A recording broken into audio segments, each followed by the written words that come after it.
निहारिका बताती हैं कि आज जब वो खुद को अधिकारी कहती हैं न तो वो अपने पापा की वो बात याद करती हैं कि उनके पापा कहते थे कि उनके 4 बच्चों में से एक को तो अधिकारी जरूर बनाएंगे और खुशकिस्मती से उन चारों में से वो एक अधिकारी निहारिका बनी। पूरी जानकारी के लिए वीडियो के एंड तक ज़रूर देखें। जैसे कितने स्टूडेंट्स न जाने कितने साल पढ़ते हैं, प्रैक्टिस करते हैं और तब कहीं जाके हम फेल होते होते बचते हैं। पर क्या आपने कभी सोचा है कि जो टॉपर्स और जो एग्ज़ाम क्रैक करने वाले स्टूडेंट्स होते हैं वो कितनी देर और कितना पढ़ते हैं? तो आज मैं आपको एक ऐसे स्टूडेंट्स के बारे में बताने वाली हूँ जिसने सिर्फ 50 दिन की पढ़ाई में हिंदी मीडियम से इंग्लिश मीडियम में जाके उसने यूपीएससी का एग्ज़ाम क्रैक कर दिया है। जी हाँ, वो है निहारिका विश्वकर्मा, जिन्होंने सिर्फ 50 दिन की मेहनत से अपने सपने पूरे किए हैं। निहारिका बताती हैं कि आज जब वो खुद को अधिकारी कहती हैं ना, तो वो अपने पापा की वो बात याद करती हैं कि उनके पापा कहते थे कि उनके 4 बच्चों में से एक को तो अधिकारी ज़रूर बनाएंगे और खुशकिस्मती से उन चारों में से वो एक अधिकारी निहारिका बनी। निहारिका की लाइफ की शुरुआत मोहम्मदाबाद से हुई, जो कि सीतापुर का एक छोटा सा कस्बा है। निहारिका के पिता हारमोनियम बनाते थे और मम्मी एक हाउसवाइफ हैं और हम 4 भाई बहन हैं। निहारिका बताती है कि अगर शादी अच्छे से हो रही है या कोई हारमोनियम बनाने का ऑर्डर आ रहा है तो काम अच्छा चल रहा है, नहीं तो कई बार पापा की कोई कमाई नहीं होती थी और अब इस हारमोनियम की छोटी सी दुकान से इन चारों भाई बहनों की पढ़ाई पूरी करना, उनके सपने पूरे करना, वो भी सिर्फ हारमोनियम की कमाई से, जो शादी के वक्त तो आती थी पर बाकी महीने ऐसे ही गुजारा करना पड़ता था। रियली निहारिका के फैमिली के लिए, खासकर निहारिका के फादर के लिए ये सब कितना मुश्किल होता होगा। निहारिका बताती हैं, जुलाई में हम चारों भाई बहनों के लिए नई सिलेबस होता है। तब स्कूल फीस भरनी होती थी और उनके घर में हाहाकार मच जाता था, क्योंकि जुलाई, अगस्त और सितंबर ये 3 महीने ऐसे होते थे जब कोई फंक्शन या त्यौहार नहीं होते थे जिससे निहारिका के फादर की कमाई हो सके।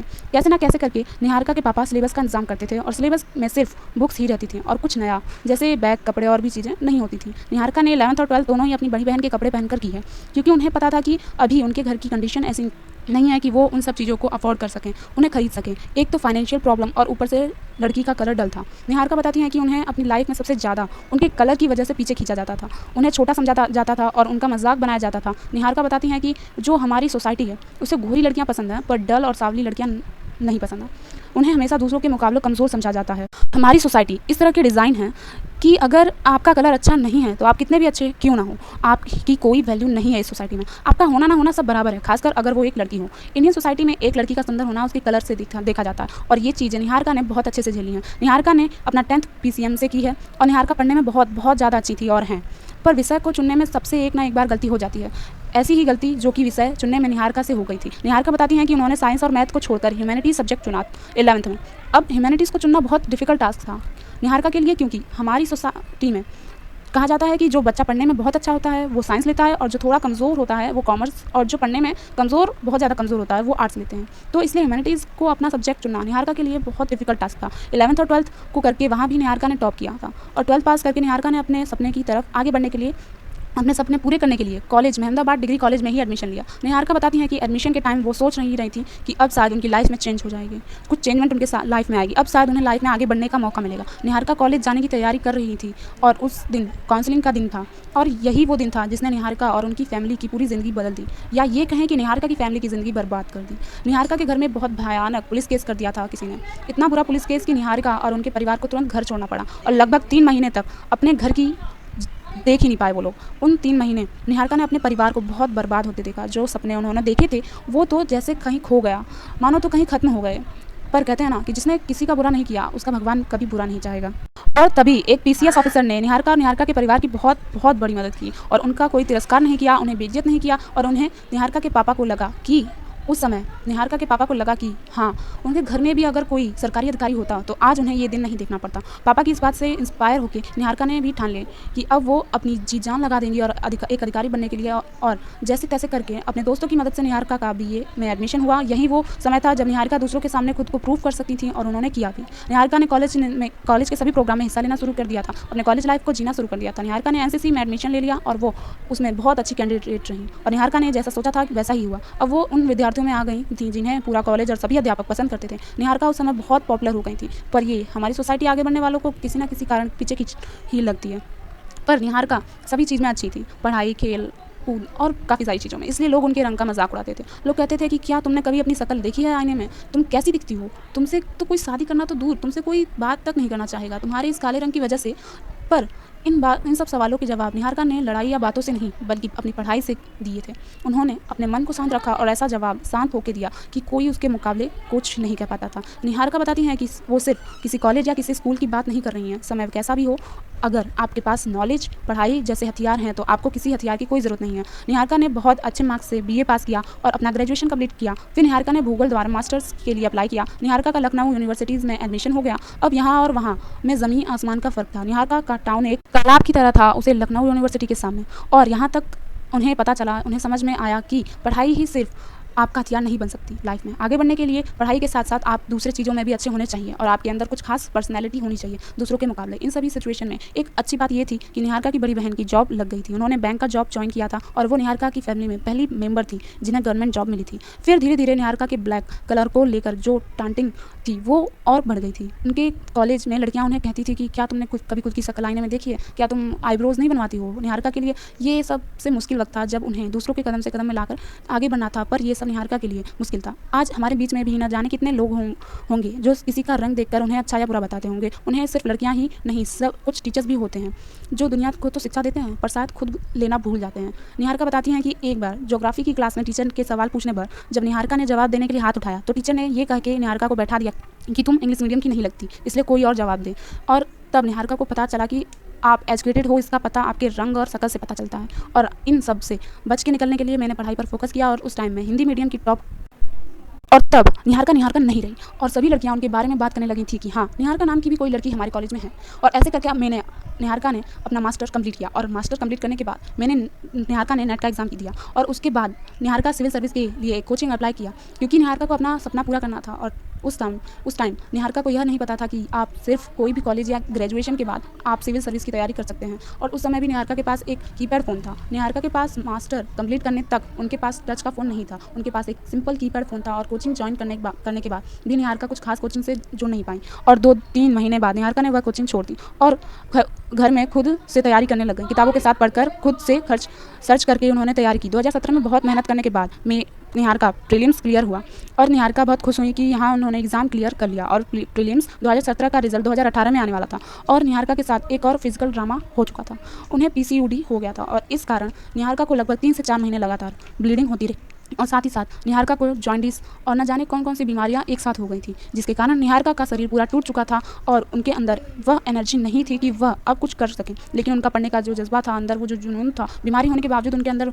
वो जो इच्छा थी पढ़ने की और कुछ कर दिखाने की, अपनी फैमिली की हेल्प करना चाहती थी जो निहारिका। इसके कारण 3 से 4 महीने निहारिका ने कुछ भी नहीं खाया और मई के महीने में 2018 के साल में निहारिका ने सिर्फ केला और लस्सी खाए और वह अपने घर से दूर इलाज भी करवा रही थी, पर उनकी बॉडी पर बहुत कमज़ोर हो चुकी थी। उन्होंने बहुत वेट लूज़ किया और जून 2018 में उनका मेंस लगा हुआ था, उनका पूरा शरीर टूट चुका था, पर उन्होंने हिम्मत करके इलाज करवाते हुए 2017 का मेंस लिखा। उसी साल उनका एक असिस्टेंट प्रोफेसर का एग्जाम था क्योंकि उन्होंने नेट क्लियर किया हुआ था और 2019 में 2017 का मेंस का और 2018 का असिस्टेंट प्रोफेसर दोनों का रिजल्ट आना था और अभी भी उनका फिजिकल और मेंटल ड्रामा चल रहा था।